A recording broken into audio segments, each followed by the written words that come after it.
రామచంద్రమూర్తి సుగ్రీవుడు ఇద్దరు అగ్నిసాక్షిగా స్నేహం చేసుకుని పరస్పరం ప్రతిజ్ఞ చేసుకున్నారు. నేను వాలిని నిగ్రహించి నీకు రాజ్యం ఇస్తాను అని రామచంద్రమూర్తి, నేను అన్ని దిక్కులకు వానరములను పంపి సీతమ్మ జాడ కనిపెట్టి మళ్ళీ సీతమ్మని నీ పక్కకి చేరుస్తాను అని సుగ్రీవుడు. ఇద్దరు ప్రతిజ్ఞ చేసుకున్నారు.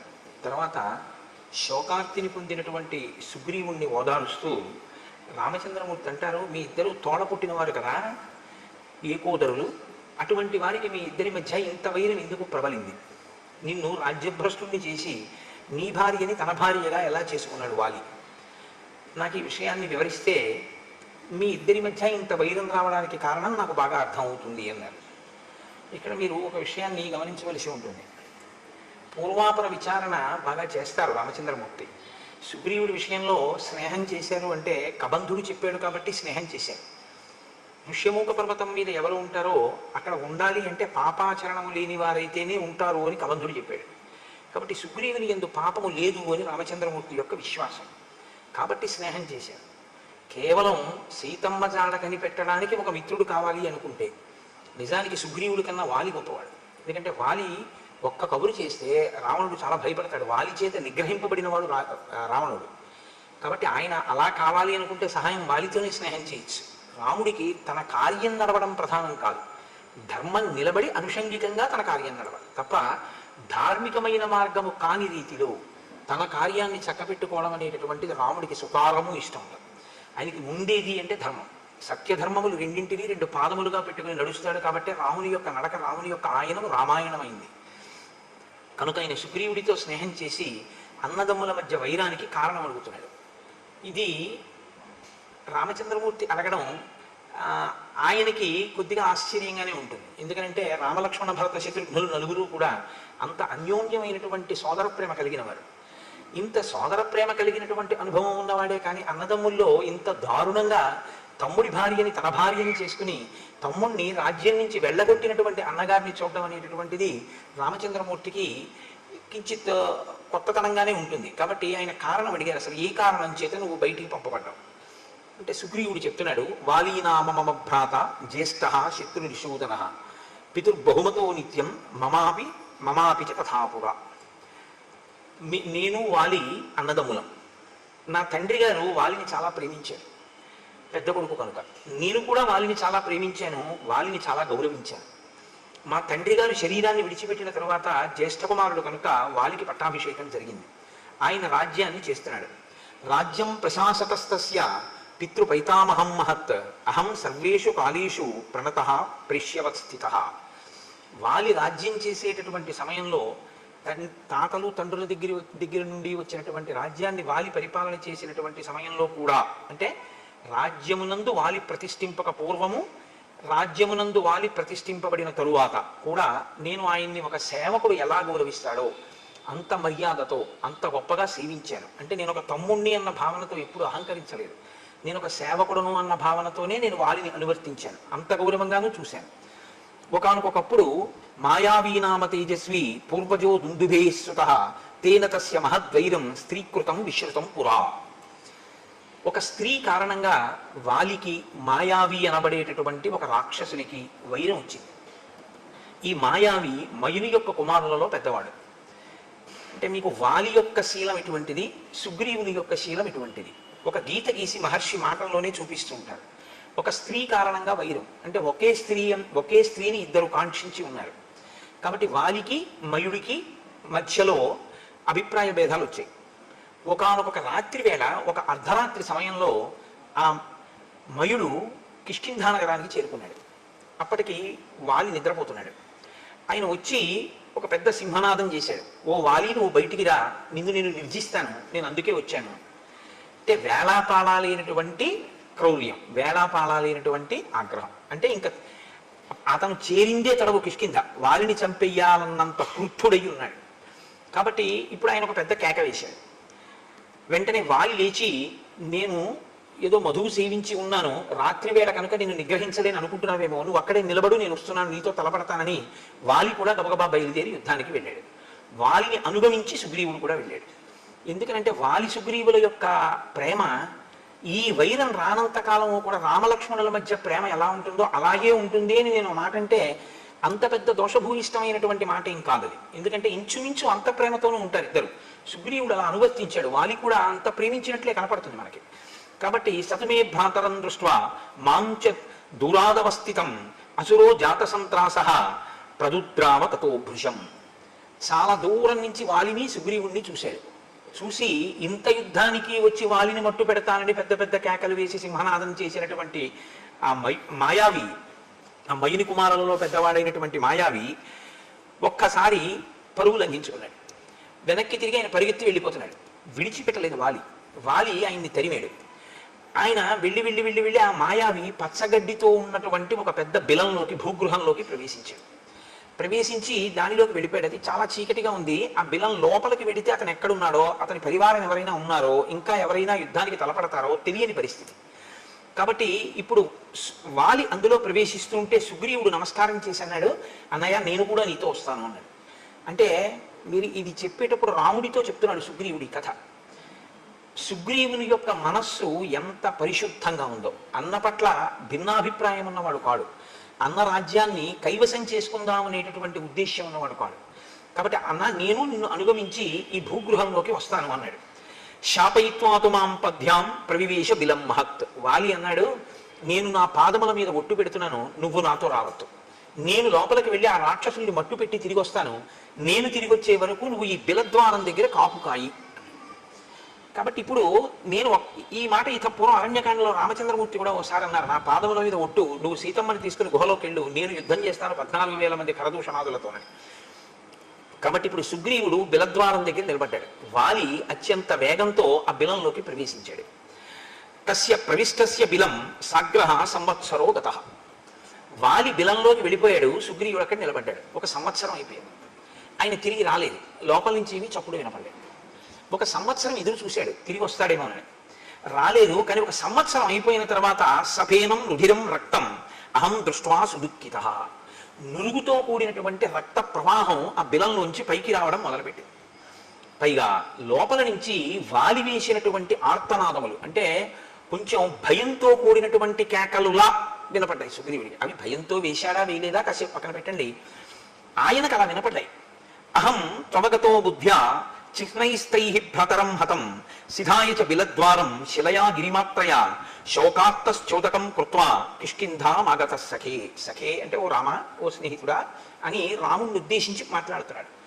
ఓ స్నేహితుడా, నాకు ఎప్పుడైతే వాలి యొక్క కేకలు వినపడ్డాయో, ఆర్తనాదములు వినపడ్డాయో, రాక్షసుల యొక్క హాహాకారములు కూడా నాకు వినపడ్డాయో, నేను వాలి రాక్షసుల చేతిలో నిహతుడయ్యాడు. అక్కడ ఒక్క మాయావియే కాదు, చాలా మంది రాక్షసులు ఉన్నారు. అందరూ కలిపి వాలిని మట్టు పెట్టారు అని నిర్ణయానికి వచ్చాను. వచ్చి వాళ్ళు పైకి వస్తారేమో అని. ఎందుకంటే ఎప్పుడూ సుగ్రీవుడికి జీవితాంతం పోలికే.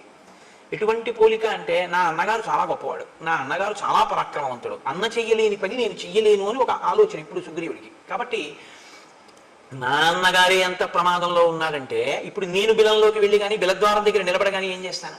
కాబట్టి లోపల ఉన్న రాక్షసులు పైకి రాకుండా చెయ్యాలనుకున్నాడు. అందుకని ఒక పెద్ద శిలను ఒక దాన్ని దొర్లించి తీసుకొచ్చి దాన్ని ఆ బిలద్వారానికి అడ్డంగా పెట్టేశాడు. ఇప్పుడు ఏమనుకున్నాడంటే ఇక అందులోంచి రాక్షసులు పైకి రాలేరు, అందులో ఉండిపోతారనుకున్నాడు. వాలి ఉన్నా సరే వాలి కూడా పోతాడు, రాజ్యం తీసుకుందాం అనుకున్నవాడైతే సంవత్సర కాలం ఎదురు చూడడు కుట్ర చేయడానికి. పైగా అతను వెళ్ళిపోయేటప్పుడు శోకార్తశ్చోదకం కృత్వా అన్నాడు. నేను ఆయన గురించి శోకించి ఉదకక్రియ చేశాను అన్నాడు. ఉదకక్రియ చేయడం అంటే జలతర్పణ. చనిపోయాడు అన్న భావనలో మనసులో అతనికి ఏం అనుమానం లేదు. బతికున్నాడో చచ్చిపోయాడో, నేను గబుక్కుని బిలానికి అడ్డంగా రాయి పెట్టేశాను అలాంటి భావన లేదు. ఖచ్చితంగా వాలి మరణించాడని అనుకున్నాడు. అందుకే అతను ఉదకక్రియ కూడా చేసేసాడు. చేసేసి తిరిగి వచ్చాడు. నిజంగా రాజ్యం మీద సుగ్రీవుడికి వ్యామోహం ఉండి ఉంటే వాలి చచ్చిపోయాడని మంత్రులకి చెప్పుండేవాడు. నేను బిలానికి అడ్డంగా ఒక శిలని పెట్టాను, ఉదకక్రియ చేశాను, వచ్చాను, కానీ అన్నయ్య చచ్చిపోయాడు అని నేను ఎలా చెప్పడం?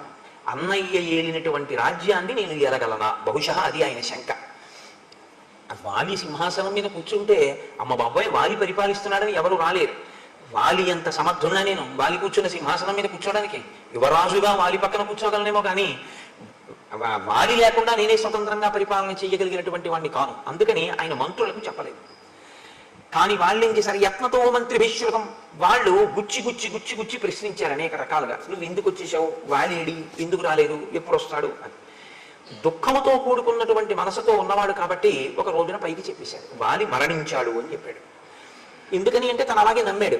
మంత్రులు అన్నారు, వాలి మరణించాడు, నువ్వు యువరాజువి, రాజు లేడు సింహాసనం మీద, సింహాసనం ఖాళీగా ఉండకూడదు, కాబట్టి ఉత్తరాధికారివి నువ్వే కనుక నీకు రాజ్యాభిషేకం చేస్తా ఉన్నారు.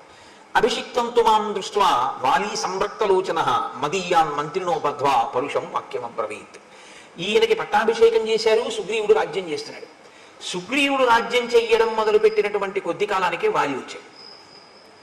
వాలి తిరిగి వచ్చి చూసి సుగ్రీవుడు రాజుగా ఉండడం చూడగానే ఆయన కళ్ళు ఎర్రబడ్డాయి. కుట్ర చేసి రాజ్యం పుచ్చుకున్నాడు అన్న భావన ఏర్పడింది. ఆయన సుగ్రీవుడిని అడగలేదు, అసలు సుగ్రీవుడు మాట్లాడడానికి కానీ సుగ్రీవుడు చెప్పడానికి కానీ అవకాశం ఇవ్వలేదు. సుగ్రీవుడు చెప్పింది నమ్మలేదు కూడా. కాబట్టి మదీయాన్ మంత్రినో బద్ధ్వా పరుషం వాక్యమబ్రవీత్, నా మంత్రులందరినీ ఖైదు చేసేసాడు. పైగా నన్ను చాలా పరుషంగా మాట్లాడాడు. ఏం మాట్లాడాడు అన్నది సుగ్రీవుడు చెప్పలేదు. పరుషంగా మాట్లాడాడు అంటే దాన్ని బట్టి మనం ఏమైనా అర్థం చేసుకోవలసి ఉంటుందంటే, నువ్వు రాజ్యకాంక్షతో కావాలని నన్ను చంపడం కోసమే బిలానికి శిల అడ్డుపెట్టి, నేను లోపలికి వెళ్ళగానే అడ్డుపెట్టి వచ్చేసావు, వచ్చి రాజు అయ్యావు. సంవత్సరం ఎదురు చూసి వచ్చాడు అన్నదాన్ని వాలి ఊహించలేదు. వెళ్ళగానే బిలానికి శిల అడ్డుపెట్టాడు అనుకున్నాడు. కాబట్టి నిగ్రహేపి సమర్థస్య తం పాపం ప్రతిరాఘవ న ప్రావర్తతమే బుద్ధి భ్రాతృగౌరవయంత్రిత. నేనప్పుడు రాజ్యాధికారమునందున్నాను. బలవంతుడా బలహీనుడా కాసేపు పక్కన పెట్టండి, అధికారంలో ఉండడం చాలా గొప్ప బలం. ఎందుచేత అంటే సైన్యం అంతా కూడా సహకరిస్తుంది, రాజ్యాధికారం అటువంటిది. కాబట్టి నేను అధికారంలో ఉన్నాను, కాబట్టి నేనే తలుచుకుంటే వాలిని నిగ్రహించగలను, కానీ నేను నిగ్రహించలేదు. హత్వా శత్రుం సమయ భ్రాత ప్రవివేశ పురం తదా మానయంస్తం మహాత్మానం యథావచ్చాభ్యవాదయం. నేను అభివాదం చేశాను. మొన్నటి రోజున మీకు నేను మనవి చేశాను, అభివాదము అన్న మాటకు అర్థం ఏంటో. అభివాదము అంటే నిలబడి చేసేది కాదు, వంగి మోకాళ్ళ మీద రెండు చెవులు పట్టుకుని చేస్తే అభివాదం. కాబట్టి రెండు చెవులు పట్టుకుని నేను అభివాదం చేశాను. అలా అభివాదం చేస్తే గుర్తు ఏమిటంటే ఆశీర్వచనాన్ని అపేక్షించినట్లు. అభివాదం చేసినప్పుడు వెంటనే ఆశీర్వచనం చేస్తారు. కాబట్టి నాకు ఆశీర్వచనం చెయ్యలేదు మా అన్నయ్య. నేను అభివాదం చేసి మా అన్న పక్కన నిలబడ్డాను. ముక్తాశ్చనాశిషస్తేన సంతుష్టేన అంతరాత్మన. ఆయన మనసులో తృప్తిని పొందలేదు నేను అలా అభివాదం చేసినా కూడా.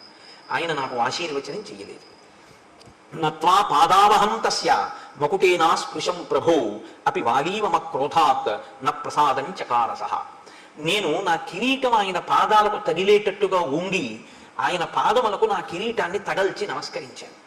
నమస్కరించి నేను ఆయనతో ఒక మాట చెప్పాను, అన్నయ్య నేను యథార్థంగా రాజ్యం కోరుకోలేదు, నువ్వు మంత్రులను అడుగు. నేను ఒక సంవత్సరం ఎదురు చూశాను నువ్వు వస్తావని. నురుగుతో కూడిన రక్తపు వరద వచ్చింది, నేను నీకే ప్రమాదం జరిగింది అనుకున్నాను. అందుకని ఒక సంవత్సరం తర్వాత ఒక బండ అడ్డంగా పెట్టి తిరిగి వచ్చేసాను. నేను మంత్రులకు చెప్పలేదు, వారు నన్ను గుచ్చి గుచ్చి ప్రశ్నించారు. ప్రశ్నించి వాళ్ళు బలవంతంగా నాకు పట్టాభిషేకం చేశారు. అభిషిక్తోన కామేన తన్మేత్వం క్షంతుమర్హసి. నేను కావాలని చేసుకున్న పట్టాభిషేకం కాదు, కానీ నాకు పట్టాభిషేకం జరిగిందన్నమాట వాస్తవం. అన్నయ్య ఈ జరిగిన పట్టాభిషేకానికి నన్ను క్షమించు, నాకు తెలియదు నువ్వు ఉన్నావని.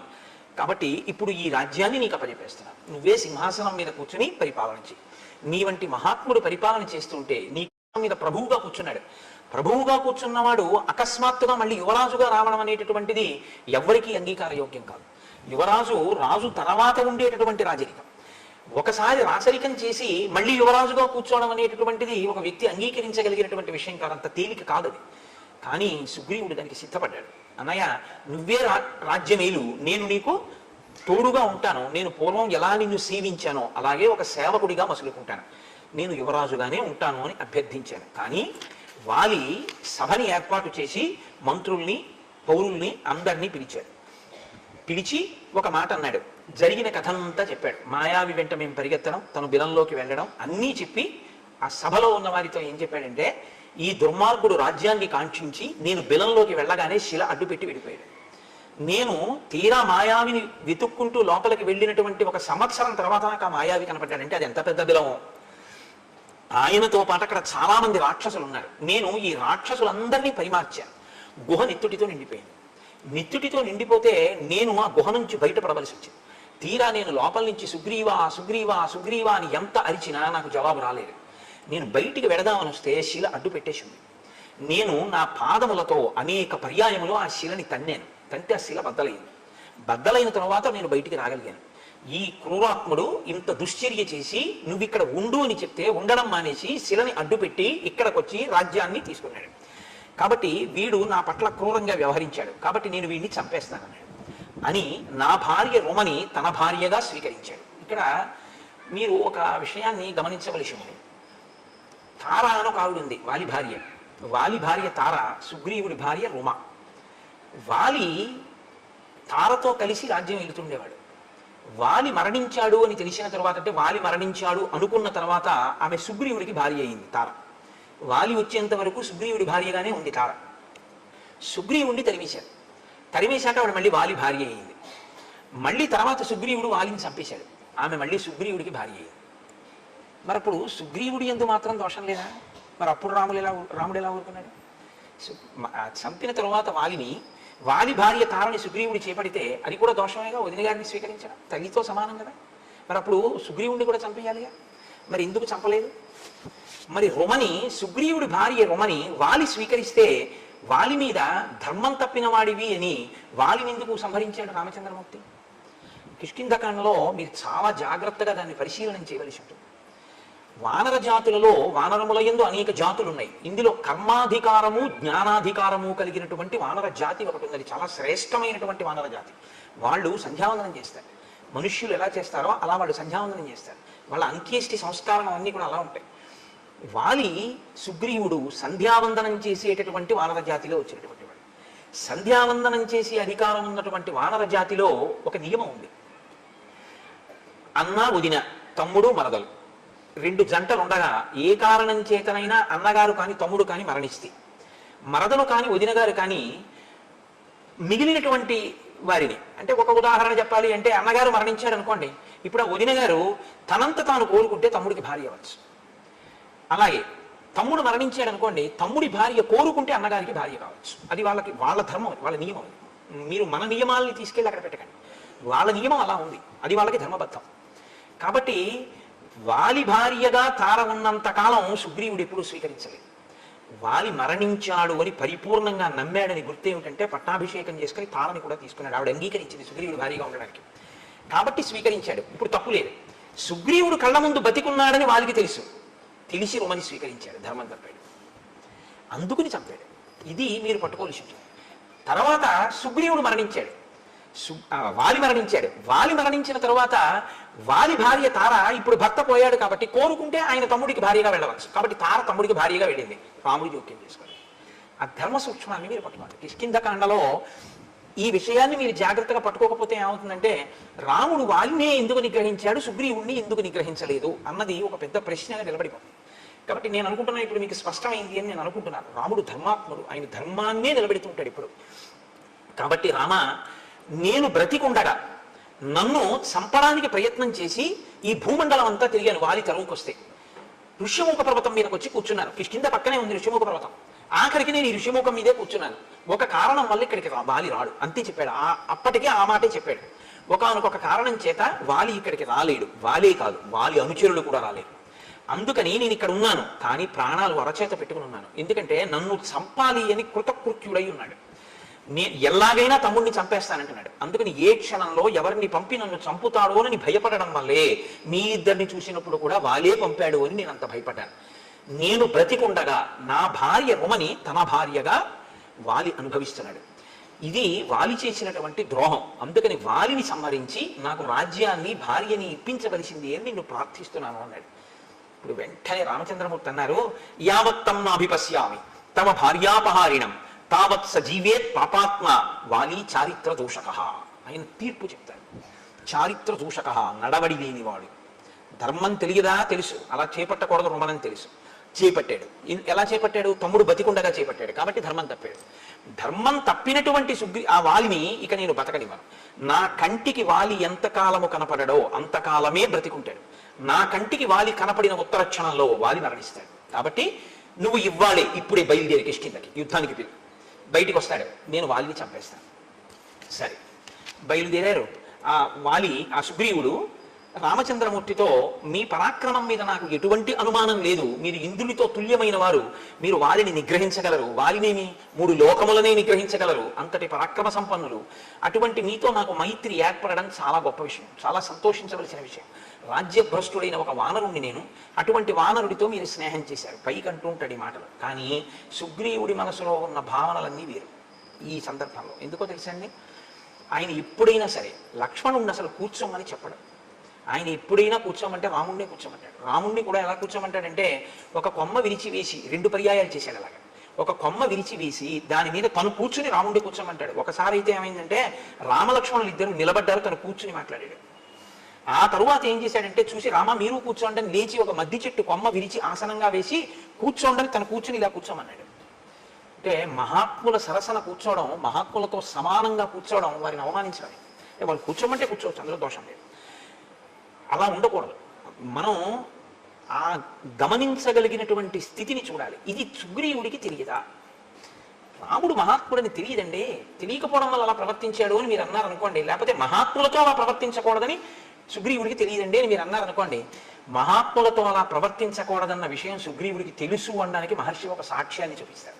నేను మీకు ఎదర వచ్చినప్పుడు చూపిస్తాను. అంటే తెలిసి అలా ప్రవర్తించాడు. ప్రవర్తించి మీ అంతటి వారు నాతో స్నేహం చేస్తున్నారు, ఇంకింతకన్నా ఏం కావాలంటాడు. కానీ మనసులో అనుమానపడుతుంటాడు. ఏమనుమానపడ్డాడంటే, ఆగండి వెడదాం, పిలుస్తాను వాలిని, యుద్ధం చేస్తాను, ఇది చంపుదురు కానీ నేను ఒక్క మాట చెప్తాను, కొంచెం వినండి అన్నాడు. దేని గురించి భయం సుగ్రీవుడికి అంటే, ఇప్పుడు బయటపడుతున్నాడు. సముద్రాత్ పశ్చిమాత్ పూర్వం దక్షిణాదపి చోత్తరం క్రామత్య నుదితే సూర్యే వాలి వ్యపగత క్లమః. వాలి ప్రతిరోజు సూర్యోదయానికి పూర్వం బ్రాహ్మీ ముహూర్తంలో నిద్రలేస్తాడు. చాలా మంచి అలవాటు, రావణుడు కూడా లేస్తాడు.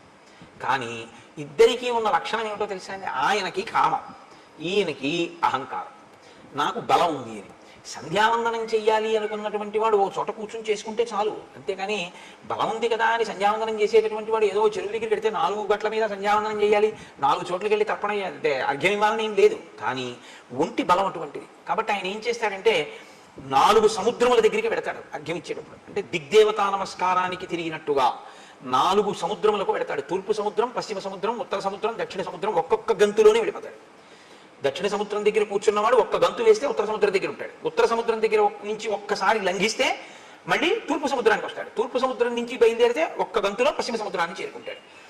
మా అన్నయ్య అంత వేగంగా సంధ్యావందనానికి వెళ్తాడు. సంధ్యావందనానికి వెళ్ళేటప్పుడు పెద్ద అలా వెళ్ళాలనేటటువంటి ఒక వ్యగ్రత ఏమీ ఉండదు. సంధ్యావందనం అనేటటువంటిది చాలా ప్రశాంతంగా చేసేటటువంటి స్థితి. మీరు విన్నారో లేదో, రాముడు అరణ్యవాసానికి రాగానే గంగా తీరంలో గుహుడి దగ్గరికి వెళ్ళాడు.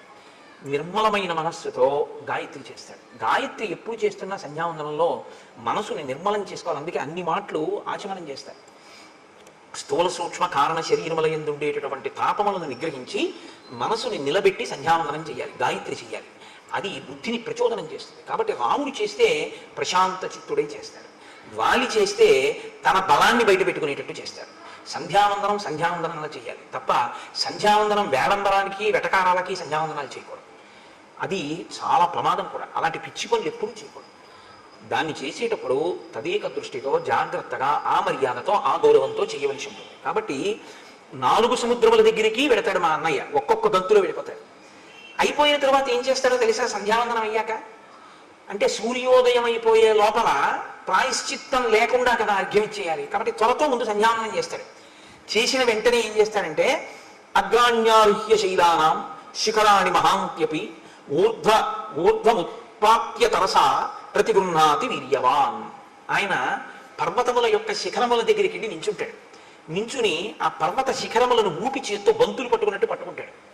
పట్టుకుని ఈ శిఖరములను గాలిలోకి ఎగరేస్తాడు. ఎగరేసి పట్టుకుంటూ ఉంటాడు కింద పడకుండా.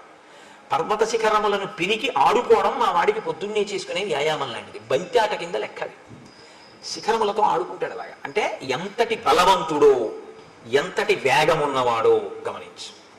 బలం ఉండడం ఒక ఎత్తండి, బలానికి పక్కన వేగం ఉండడం మరింత ద్విగుణీకృత బలం. అది బలం ఉన్న చోట వేగం ఉండాలని లేదు, వేగం ఉన్న చోట బలం ఉండాలని లేదు. బలము వేగము కూడా ఉన్నాయనుకోండి, చాలా కష్టం ఇంకా పట్టుకోవడం. అంత వేగంగా వచ్చి మీద పడిపోతాడు. అంత వేగం ఉన్నవాడు, అంత బలం ఉన్నవాడు మా అన్నయ్య. బహవః సారవంతశ్చ వనేషు వివిధా ద్రుమాః వాలినా తరసా భగ్న బలం ప్రథయతాత్మనః.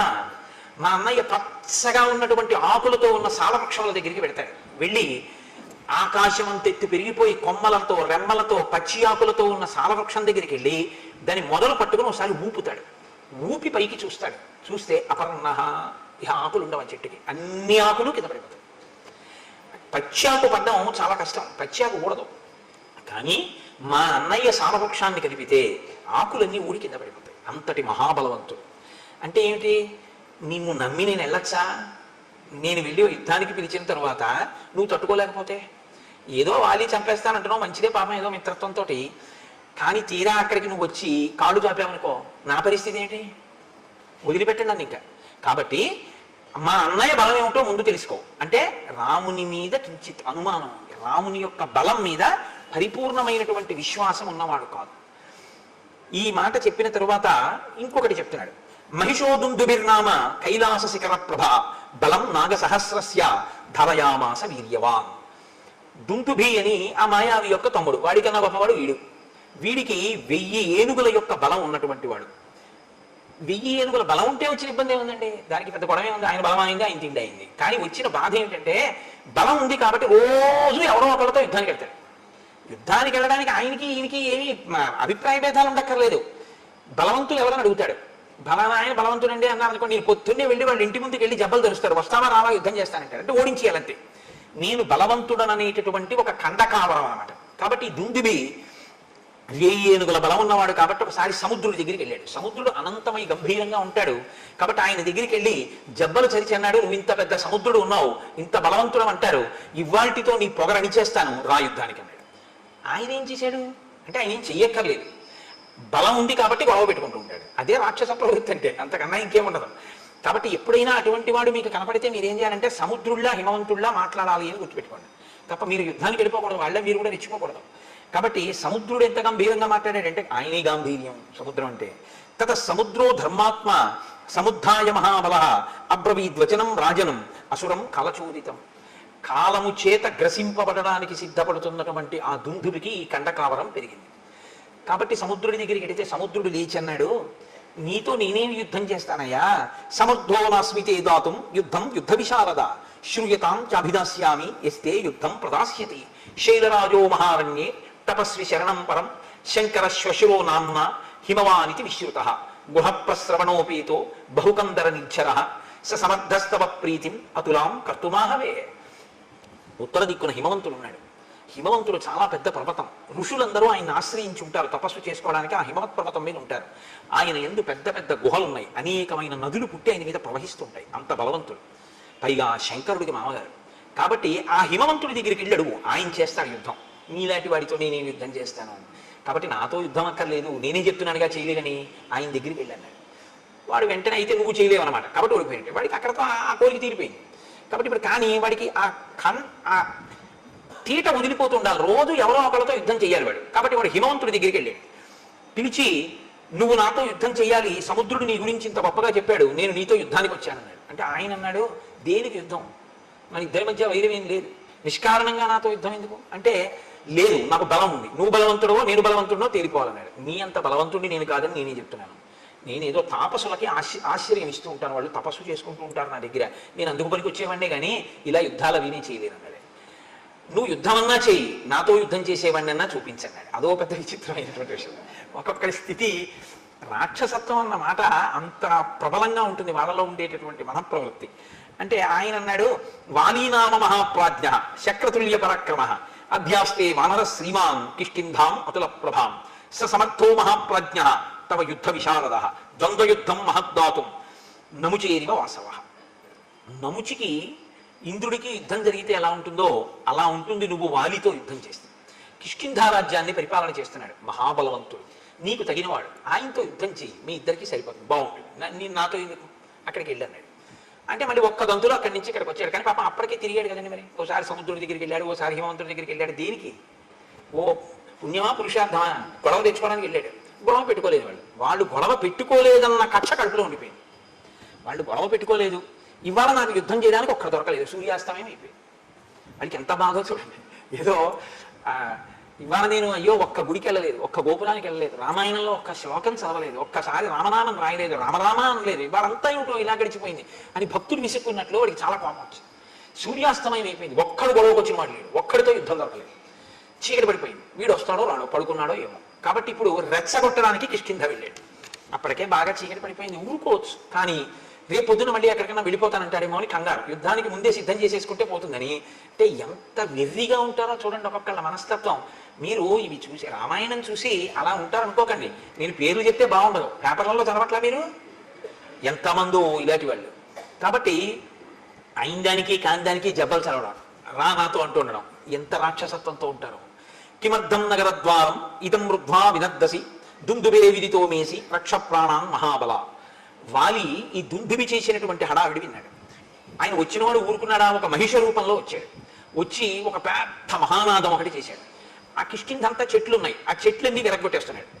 గిట్టలతో భూమిని అంతటినీ కూడా ఓ ఇలా దున్నేసి ఆ పైకి మట్టి రేపేసి భూమిని బద్దలు చేసేస్తున్నాడు. ఆ బలంతో ఆ నగర ద్వారాన్ని భేదించేస్తున్నాడు, బద్దలు కొడుతున్నాడు. బద్దలు కొడుతుంటే వాలి నిద్ర లేచి అన్నాడు, ఎందుకురా ఎవడరా అలా చేస్తున్నవాడు, ఏమిట్రా అంత కంగారు వాడికి, ఎందుకు అలా ఆ నగర ద్వారాన్ని బద్దలు కొడుతున్నాడు అన్నాడు. అంతే ఆయన అడిగింది, నాకు నీతో యుద్ధం కావాలి, ఇప్పుడు చేస్తావా రేపు చేస్తావా అని అడిగితే అయిపోతుంది పోనీ.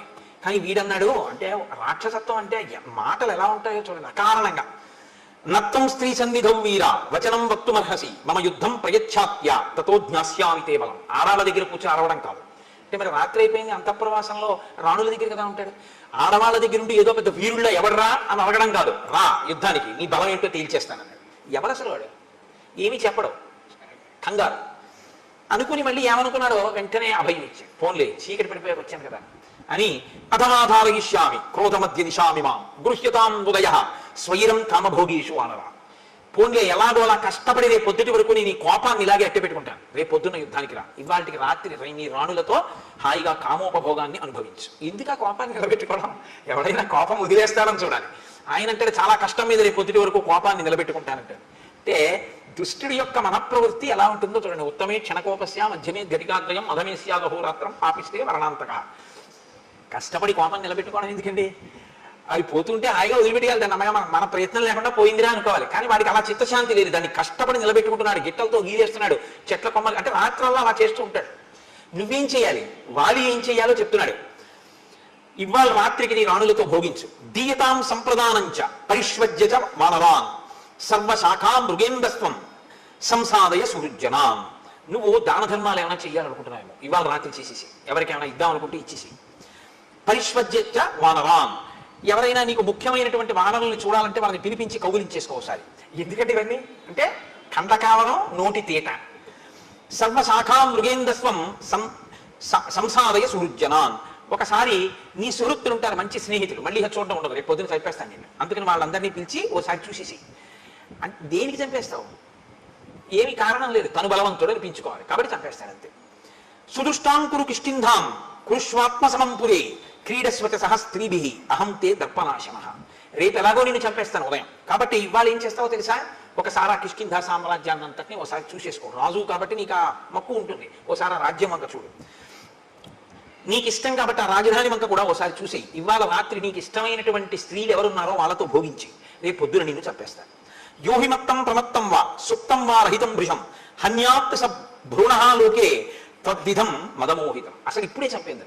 ఎందుకు వదిలేస్తున్నానో తెలుసా, నువ్వు తాగి రాణులతో భోగం అనుభవిస్తూ ఉంటావు కాబట్టి నిద్రపోతున్న వాడిని, ఆయుధం లేనివాడిని, యుద్ధానికి సిద్ధంగా లేనివాడిని, ఏదో కామోపభోగంలో ఉన్నవాడిని చంపడం అంటే భ్రూణహత్య, పసిపిల్లాన్ని చంపడంతో సమానం. కాబట్టి నేను అటువంటి పాపపు పనులు చేయనన్నాడు. మళ్ళీ ఇందులో మళ్ళీ పాపపుణ్య విచారణ ఒకటి వాడికి. రాక్షసత్వం అంటే అలాగే ఉంటుందండి, చాలా గమ్మత్తుగా ఉంటాయి వాళ్ళ మాటలు. కాబట్టి రేపొద్దున్న యుద్ధానికి రాను అంటే వాడికి వీడికన్నా సరదా వాడికి. వాడన్నాడు రేపొద్దుటి దాకా అయింది, నేను తాగిన అది వీరరసం, నేను మధుపానం చేసినా అది నన్నేం అంటదు, కాబట్టి నేను ఇప్పుడే చంపేస్తాను, రేపొద్దుటి దాకా అయింది, అవన్నీ నాకేం అవసరం లేదన్నాడు. అని వెంటనే లోపలికి వెళ్ళి తమేవ ముక్త్వా సంక్రుద్ధో మాలాముక్షిప్య కాంచనీం పిత్రా దత్తాం మహేంద్రేణ యుద్ధాయ వ్యవతిష్టత. తన తండ్రి అయినటువంటి మహేంద్రుడిచ్చిన బంగారు మాల ఒకటి ఉంది, ఆ మాల తీసి మెడలో వేసుకున్నాడు. ఆ మాలకి ఒక శక్తి ఉంది, అది తనలోని తేజస్సుని తనలోని బలాన్ని క్షీణించిపోకుండా మాల స్వీకరించి కాపాడుతుంది. ఎదుటివారి బలాన్ని లాగేస్తుంది అని చెప్పకూడదు మీరు ఎప్పుడు. అది ఆయనలో తేజస్సుని ఆయనలో బలాన్ని క్షీణించిపోకుండా తనలోకి తీసుకుని కాపాడి మళ్ళీ ఇస్తూ ఉంటుంది. మహేంద్రుడు ఇచ్చిన మాలకి ఆ శక్తి ఉంది. అందుకే అది మెడలో ఉన్నంతసేపు వాలి మరణించాడు.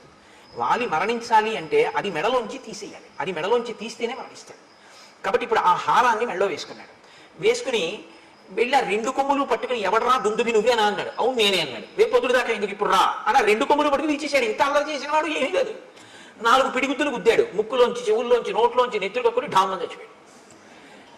ఎందుకు ఇంత అల్లరి అంటే ఎందుకు ఎక్కడో హాయిగా పడుకోక ఈశ్వరుడు ఇచ్చిన బలంతో ఎందుకు వచ్చిన గొడవ, ఎందుకు వెళ్ళినట్టు, ఎందుకు యుద్ధం చేసినట్టు, ఎందుకు చచ్చిపోయినట్టు అంటే ఒక్కటే చెప్పవలసి ఉంటుంది, ఖండకావరము. కాబట్టి తం తోలగిత్వా బాహుభ్యాం గతసత్వం అచేతనం చిక్షేప బలవాన్ వాలి వేగే నైకేన యోజనం. అదిగో అప్పుడు మా అన్న వాలి ఏం చేశాడో తెలుసా? ఆ చనిపోయినటువంటి దుందుబిని కోపంతో వాడు కొన ప్రాణంతో ఉండగా 2 చేతులతో పైకెత్తి గిర్ర తిప్పి విసిరిశాడు. పర్వతం అంత శరీరం ఉన్నవాడు దుందుబి. ఆ శరీరాన్ని విసిరితే అది యోజనం దూరం వెళ్ళి పడింది రామ. ఇదిగో ఆ పడిపోయిన శరీరమే ఇప్పుడు అస్థిపంజరం అయిపోయింది. ఎండిపోయి అది ఇలా అయిపోయింది. ఆ విసిరినప్పుడు నవరంధ్రములలోంచి నెత్తురు కారుతోందేమో దుందుబి శరీరంలోంచి. తస్య వేగ ప్రవిద్ధస్య వక్త్రాక్షతజ బిందవ ప్రపేతుర్మారుతో క్షిప్త మతంగస్యాశ్రమం ప్రతి. ఆ గాలిలో వచ్చేస్తున్నటువంటి ఆ దుందుబి యొక్క శరీరంలోంచి కారుతున్న నెత్తురు మతంగ మహర్షి యొక్క ఆశ్రమంలో పడింది. ఆశ్రమ ప్రాంగణంలో పడింది. ఆయన బయటికి వచ్చారు. ఏడ్రా పెద్ద చప్పుడైంది, ఏదో పడిపోయినట్టు అని బయటకు వచ్చారు. బయటకు వస్తే నెత్తురు పడిపోయింది అదంతా. ఆయన వెంటనే ఒకసారి అంతర్ముఖులై చూశారు, ఎందుకు పడింది ఇంత రక్తం అని. దుందుబి శరీరాన్ని వాలి విసిరాడు అని గ్రహించారు. ఆయన అన్నారు, వనమ్మత్ సంశ్రయం ఏన దూషితం రుధరస్రవై సంభగ్నా పాదపాశ్చేమే క్షిపతే హాసురీం తను. నేను ప్రాణప్రదంగా పెంచుకుంటున్నటువంటి చెట్లతో కూడినటువంటి ఈ ఆశ్రమం నేను నివసించేటటువంటి ప్రదేశం. దీన్ని కలుషితం చేశాడు వాలి. ఆ నెత్తుటి ధారలు ఇక్కడ పడేటట్టుగా విసిరాడు దుందుబి కడేవరాలి. కాబట్టి ఎవడైతే ఈ శరీరాన్ని ఇలా విసిరాడో వాడు ఈ ఆశ్రమంలోకి అడుగు పెడితే వెంటనే మరణిస్తాడు అని ఊరుకోలేదు ఆయన. సమంతాద్యోజనం పూర్ణం ఆశ్రమం మమకం యది ఆగమిష్యతి దుర్బుద్ధి వ్యక్తం సన భవిష్యతి. నేను ఎంతో కష్టపడి ఈ వనాన్నంతటినీ పెంచి పెద్ద చేసి కందమూలములు తింటూ ఉంటాను. నా బిడ్డల్లాంటివి ఈ చెట్లన్నీ. ఇటువంటి చెట్లన్నీ పాడైపోయేటట్టుగా విసిరాడు ఆ దుందుబి శరీరాన్ని. మరి పర్వతం అంతా శరీరం పడిపోతే చెట్లు పాడవండి. కాబట్టి ఈ ఆశ్రమంలోకే కాదు, ఆశ్రమానికి 1 యోజనం దూరంలో ఎప్పుడైనా వాలి లోపలికి వస్తే వెంటనే వాలి మరణిస్తాడు అని ఆయన అన్నాడు. వాలి ఈ కోపాన్ని పెట్టుకుని తన వాళ్ళని పంపించి పాడు చేస్తుంటాడేమో అని. దివసస్యాస్య మర్యాద యం ద్రష్టాస్యోస్మి వానరం బహువర్ష సహస్రాణి సవై శైలో భవిష్యతి. వాలికి సంబంధించినటువంటి వాళ్ళు, వాలి సైన్యంలో ఉన్నవాళ్ళు కానీ వాలి పరివారంలో ఉన్నవాళ్ళు కానీ ఎవరైనా ఒక్కరోజు సమయం ఇస్తున్నారు. ఇప్పటికిప్పుడు వెళ్ళిపోమంటే వెళ్ళిపోరు. కాబట్టి 24 గంటలలో వాళ్ళు ఇక్కడ ఉన్నటువంటి ఈ ఋష్యమూక పర్వత శిఖరములన్నిటి నుంచి ఖాళీ చేసి వెళ్ళిపోవాలి. అలా కానీ వెళ్ళకపోతే వాళ్ళు ఈ ఋష్యమూక పర్వతాల మీద ఉంటే నేను తిరుగుతున్నప్పుడు వాళ్ళు నా కంట పడగానే వాళ్ళు కొన్ని సంవత్సరముల పాటు శిలలైపోతారు అన్నాడు. అనేటప్పటికీ వాలికి సంబంధించినటువంటి వానరులు పర్వతం అంతా ఖాళీ చేసి కిష్కిందకి వెళ్ళిపోయారు. అంతమంది వానరులు ఋష్యమూక పర్వతం నుంచి వస్తే చూసి వాలి అన్నాడు, మీ అందరూ ఎందుకు వచ్చారన్నాడు. మహర్షి శపించారని. ఆయన పరిగెత్తుకుంటూ వెళ్ళి మతంగ మహర్షి యొక్క కాళ్ళ మీద పడ్డాడు. పడితే మతంగ మహర్షి క్షమించలేదు. అలా కుదరదు, నీకు ఈ శాపం ఉంటుంది అని చెప్పి ఆయన లోపలికి వెళ్ళిపోయాడు. కాబట్టి మా అన్నకి భయం. కాబట్టి మా అన్న ఎప్పుడూ ఈ దరిదాపులకు రాడు. అందుకని నేను ఈ ఋష్యమూక పర్వతం మీద మతంగ మహర్షి యొక్క ఆశ్రమం చుట్టూ ఉన్నటువంటి ప్రాంతంలో ఇక్కడ బ్రతుకుతున్నాను. కాబట్టి రామ, ప్రాణములు గుప్పెట్లో పెట్టుకుని ఉన్నాను. ఇది దుందుబి యొక్క కళేవరం అని ఇప్పుడు రాముణ్ణి కొంచెం దూరం తీసుకెళ్ళి ఇమే చ విపులాహ సాలాహ సప్త శాఖావలంబిన ఎత్రైకం ఘటతే వాలి నిష్పత్రయితు మోజస. ఇగో ఇవే 7 సాల వృక్షాలు వరుసగా ఉన్నాయి, చూసావా? ఇవి 7. ఇవే ఉదయం సంధ్యావందనం చేసుకున్న తర్వాత మా అన్నయ్య వచ్చి దీన్ని కదిపేవాడు. దీన్ని ఊపితేనే ఆకులన్నీ రాలిపోతాయి. రామ, మా అన్నయ్య ఇంత బలవంతుడు, ఇంత వేగం ఉన్నవాడు, నేను చెప్పవలసింది చెప్పాను, నీకు నమ్మకం ఉందా వాళ్ళని చంపగలనని అని అడిగాడు. అంటే ఇంత చెప్పినా బలవంతుడు అనుకుంటున్నావా? నిజంగా అంత బలం ఉందా అంటే రాముడేమనలేదు, లక్ష్మణుడు నవ్వాడు. ఆయన అన్నాడు, తథా బ్రవాణం సుగ్రీవం ప్రహసన్ లక్ష్మణోబ్రవీత్ కస్మిన్ కర్మణి నిర్వృత్తే శ్రద్ధద్యా వలినోమధం. ఏమి నీకు అనుమానమా? మా అన్నయ్య చంపగలడు వాలిని. వాలికి ఎంత వేగం ఉందో అంతకన్నా వేగం మా అన్నయ్య బాణానికి ఉంది. నీకు అనుమానమా? నేను చెప్తున్నాను మా అన్నయ్య చంపగలడని. అనుమానం ఉంటే ఏం చేస్తే నమ్ముతావు చెప్పు అన్నాడు. ఇప్పుడు ఏమనాలి నిజంగా నమ్మకం ఉంటే? లక్ష్మణుడు ఈ మాట అన్న తర్వాత సరే అయితే రామా నేను యుద్ధానికి ఎడతానన్నది. కానీ ఆయన అలా అనలేదు. సుగ్రీవుడు అన్నాడు, నువ్వు ఒక్క బాణంతో ఒక సాలవృక్షాన్ని కొడితే నేను నమ్ముతాను. ఒక బాణంతోటే కొట్టాలి, ఒక్కసారి విడిచిపెట్టాలి. ఆ బాణం ఒక సాలవృక్షాన్ని కానీ కొట్టగలిగితే నువ్వు మా అన్నయ్యని కొట్టగలవు అని నేను నమ్ముతాను. ఎందుకంటే ఒక సాలవృక్షాన్ని కలిగితే ఆకులు రాలేవి కాబట్టి వారికి. రెండు, ఈ దుందువి అస్థిపంజరం ఉంది చూసావా, దాన్ని మా అన్నయ్య ఎత్తి 2 చేతులతో యోజనం దూరం విసిరాడు. నువ్వు నీ కాలి బొటన వేలుతో దీన్ని ఎత్తి 200 ధనుస్సుల దూరం విసిరి చూస్తానంటే 400 గజాలు విసిరితే నేను నమ్ముతాను అన్నాడు. అంటే సుగ్రీవుడికి నమ్మకం కలిగించడానికి ఆయన కర్మ అండి రామచంద్రమూర్తికి, ప్రయోజనం సుగ్రీవుడిది, పరీక్ష రామచంద్రమూర్తికి. అంత బలం ఉందా లేదా ముందు నాకు చూపించు అంటే డ్రైవింగ్ లైసెన్స్ కి బ్రేక్ ఇన్స్పెక్టర్ గారి ముందు ఒకసారి స్కూటర్ నడిపినట్టు సుగ్రీవుడి ముందు రామచంద్రమూర్తి తన విలువిద్యని ప్రదర్శిస్తున్నారు. ఎటువంటి మహానుభావుడు, ఎటువంటి స్థితి.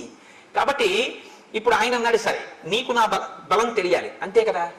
అంటే వెంటనే సుగ్రీవుడు అంటాడు, అయ్యయ్యో మీ బలం నాకు తెలియక కాదు, మీరు దేవేంద్రుడు అంతటి బలవంతులు, మీరు దేవేంద్రుడిని ఏమిటి 3 లోకములను నిగ్రహిస్తారు, అంతటి బలపరాక్రమములు ఉన్నవారు, దశరథ మహారాజు గారి కొడుకు, మహానుభావుడివి, అస్త్రశస్త్రములు ఎదిగిన వాడివి. కానీ వచ్చిన ఇబ్బంది ఏమిటంటే మా అన్నయ్య బలం నాకు ప్రత్యక్షంగా తెలుసు, నీ బలం విన్నానంతే, నాకు ప్రత్యక్షంగా తెలియదు. కింతు తస్య బలజ్ఞోహం బలశాలిన అప్రత్యక్షం తుమే వీర్యం సమరేతవ రాఘవ. మా అన్నయ్య యుద్ధాలు చేయడం నేను చూశాను, మా అన్నయ్య ఓడిపోవడం అనేది నేను చూడలేదు. వారిప్పుడు ఓడిపోలేదు జీవితంలో, కాబట్టి వారి ఓడిపోవడం అనేది నేను చూడలేదు. బలానా దానికి ఓడిపోతాడని చెప్పడం కుదరదు, అంత వేగం అంత బలం నీకు ఉంది అని నేను విన్నాను, కానీ నేను ఎప్పుడు చూడలేదు. కాబట్టి ప్రత్యక్షంగా చూస్తే ధైర్యం వేరు. కాబట్టి ఓసారి ఈ 2 చేసి చూపిస్తే నమ్ముతాడు.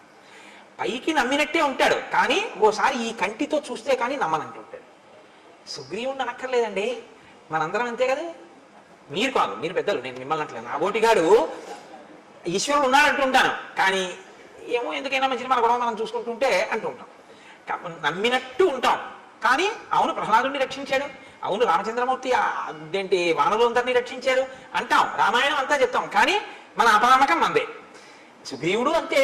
కాబట్టి ఇప్పుడు ఆయన నీకు నమ్మకం కలగడం కోసం నేను ఈ దుందిని కళేవరాన్ని ఎత్తి విసరాలి అంతే కదా అని, ఏదైనా ప్రత్యయోస్మాసు విక్రమే తవ వానర ప్రత్యయం సమరేశ్లాఘ్యం అహముత్పాదయామితే రాఘవో దుందుబేక్కాయం పాదాంగుష్ఠేన లీలయా తోలయిత్వా మహాబాహు చిక్షేప దశయోజనం. వారి 2 చేతులతో ఎత్తి గిరగిరా తిప్పి 1 యోజనం విసిరినటువంటి దుందుబి యొక్క కళేబరాన్ని రామచంద్రమూర్తి తన కాలి బొటన వేలితో పైకెత్తి దశయోజనం చిక్షేప దశయోజనం 10 యోజనముల దూరం విసిరిశారు కాలి బొటన వేలితో. నమ్ముతావా అన్నాడు. అంటే ఆయన అన్నాడు, అప్పుడు మా అన్నయ్య చంపినప్పుడు అది పచ్చిగా ఉంది, మాంసంతో ఉంది, నెత్తుడితో ఉంది, బరువుగా ఉంది, ఎత్తి యోజనం విసిరాడు. ఇప్పుడు చాలా కాలం అయిపోయింది, ఎండిపోయి అస్థిపంజరం అయిపోయింది, దాన్ని నువ్వు బొటన వేలుతో విసిరావు 10 యోజనాలు. ఒక్క సాలవృక్షాన్ని కూడా కొట్టు ఒక బాణంతో, కొడితే నమ్ముతాను అన్నాడు. అంటే ఇంకా ఇప్పటికీ కూడా పూర్తిగా నమ్మకం కలగలేదు. వెంటనే రాముడు స గృహీత్వా ధనుర్ఘోరం శరమేకంచమానద సాలముద్దిశ్య చిక్షేప జాస్వనై పురయం దిశ స విసృష్టో బలవత బాణ స్వర్ణ పరిష్కృత బిత్వా సాలాం గిరి ప్రస్థే సప్త భూమిం వివేశ ప్రవిష్టస్య ముహూర్తేన ధరాం భిత్వా మహాజవ నిష్పత్య పునస్తూర్ణం స్వతూణీం ప్రవివేశ తాం దృష్ట్వా సప్త నిర్భిన్నాన్ సాలాన్ వానరపుంగవ రామస్య శరవేగేన విస్మయం పరమంగత.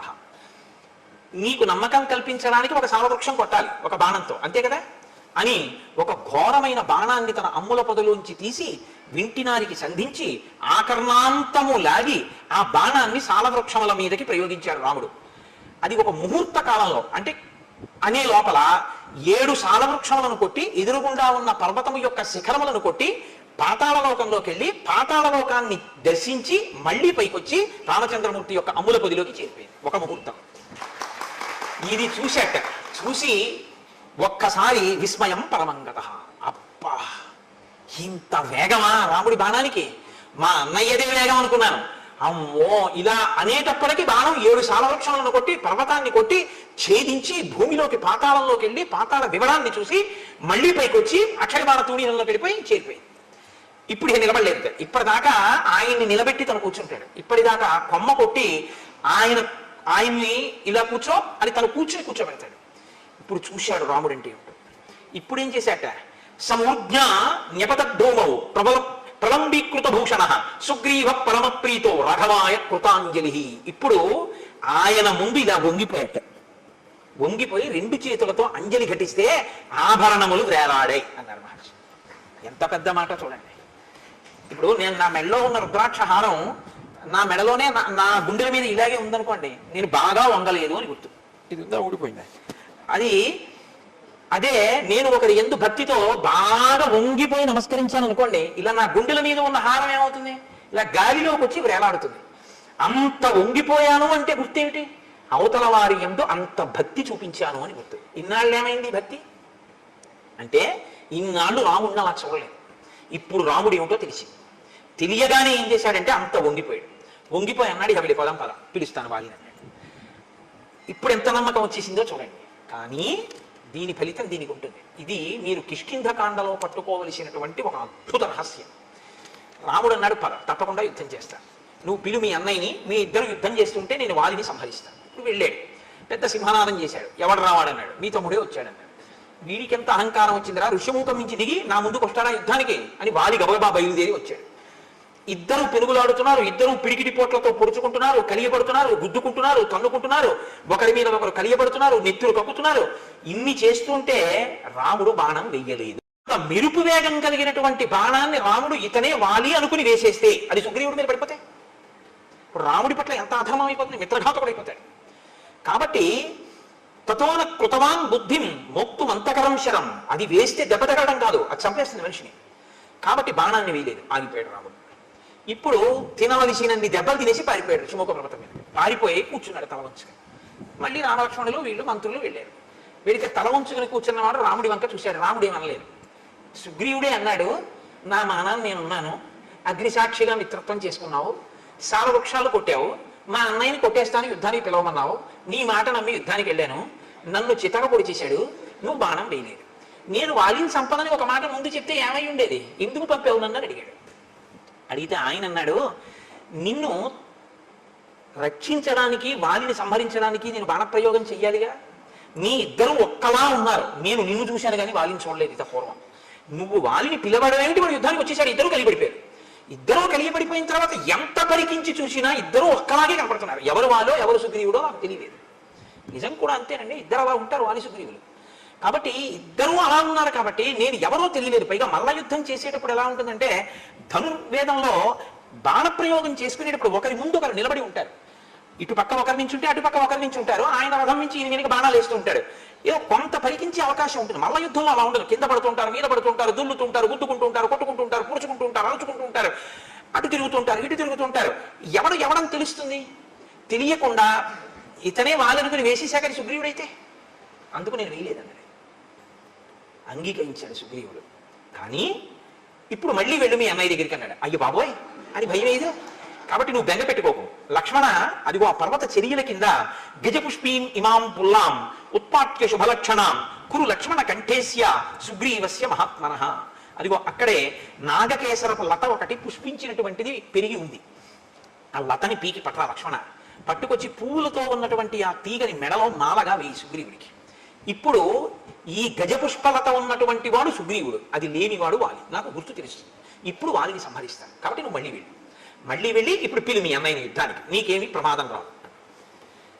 ఇక్కడే మీరు ఒక విషయాన్ని గమనించాలి. ఇది యథార్థమేనా, రాముడు నిజంగా బాణం వేయకపోవడానికి కారణం అంతేనా? అంతే. మీరు అందులో ఏమాత్రమైన సందేహాన్ని మనసులో పెట్టుకుని మాట్లాడితే, రాముడు కొమ్మ వేశాడు సుగ్రీవుడు కూర్చోబెట్టలేదు, లక్ష్మణుడిని కూర్చోబెట్టలేదని మనసులో పెట్టుకుని బాణం వేయలేదండి అన్నారనుకోండి, రాముని యొక్క త్రికరణ శుద్ధిని మీరు శంకించడం అవుతుంది. మరి రాముడు బాణం వెయ్యడానికి వీలు లేనంతగా వాలి సుగ్రీవులు ఒక్కలా కనపడి రాముడు బాణం వెయ్యలేని స్థితి ఎందుకు వచ్చింది? సుగ్రీవుడి పాపమే అలా చేసింది. ఏమిటా పాపం?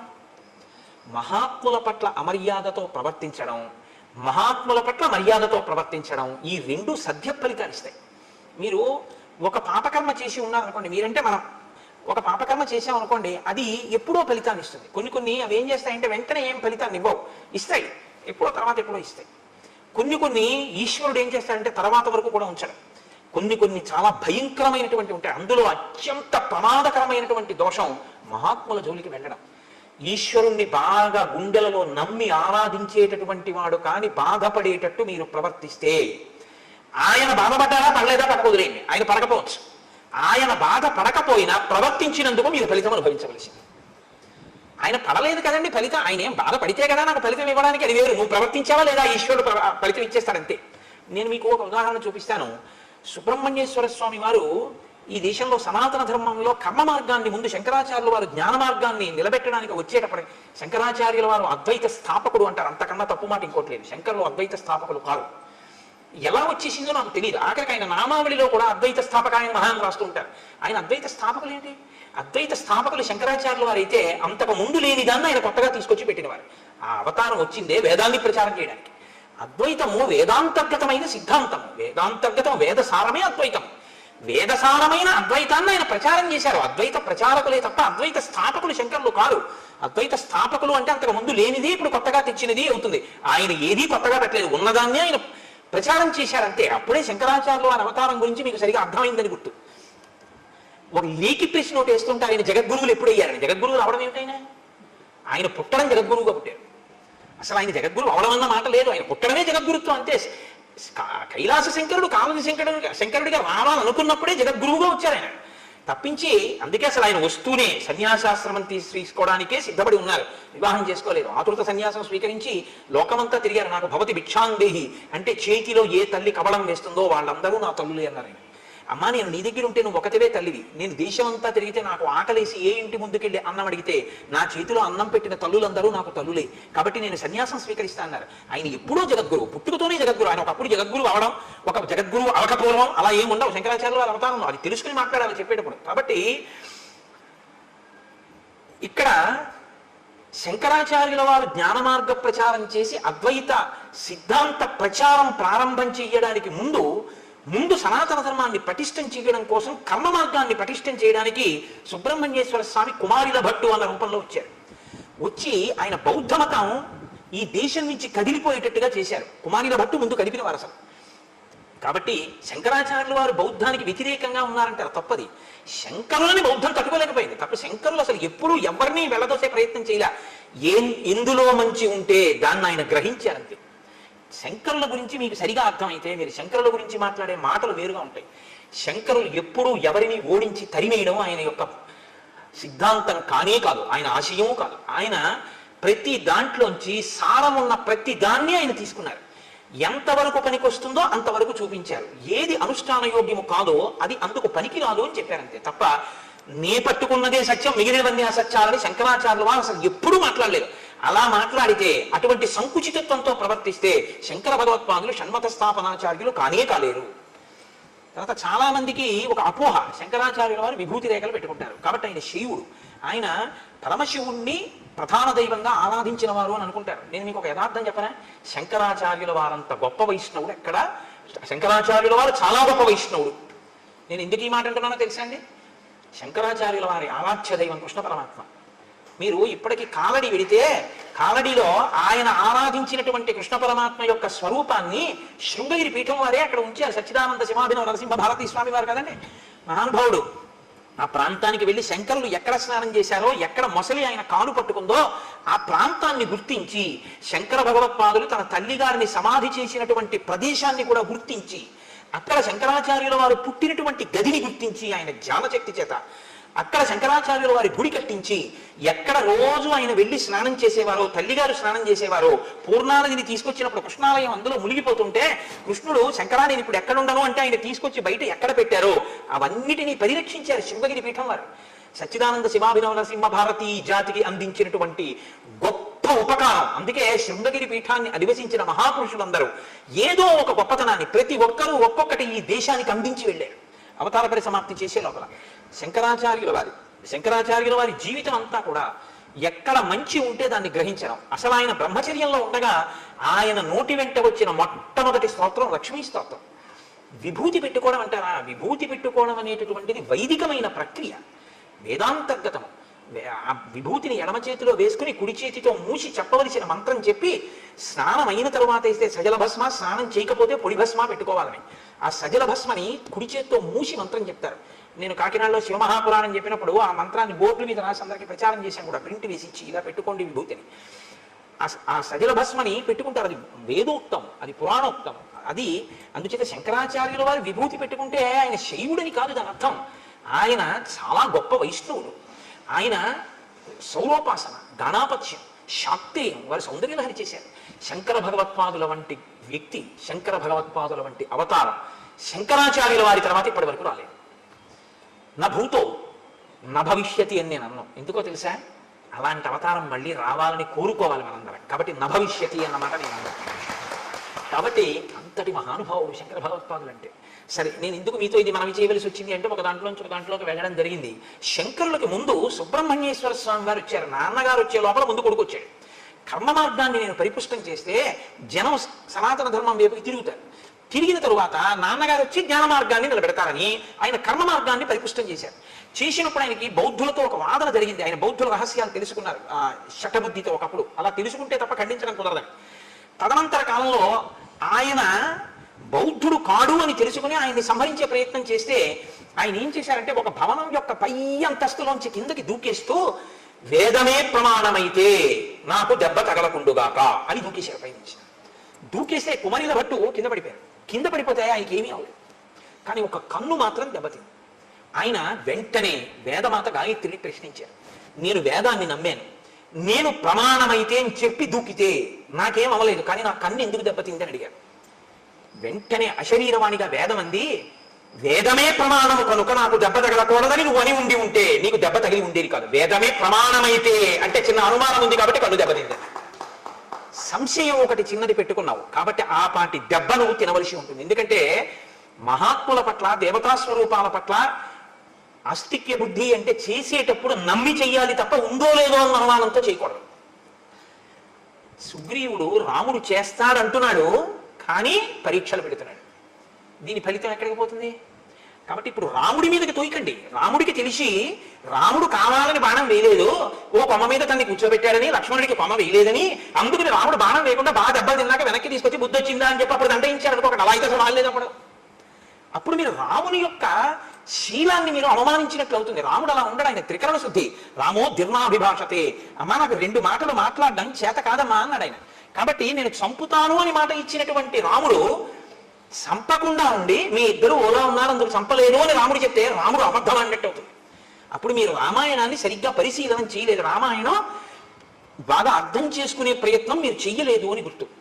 సుగ్రీవుడు రాముణ్ణి నమ్మాడు కానీ అంటే but is a bit of poison కానీ అనేటప్పటికి అందులో చిన్న అనుమానం ఉంది. అనుమానం ఉండి ఆయన యందు నమ్మకం కలగడానికి ఆయనకే పరీక్షలు పెట్టి క్లేశాన్ని కల్పించినందుకు మహాత్ముడైన రాముడు ఇబ్బంది పడ్డాడా?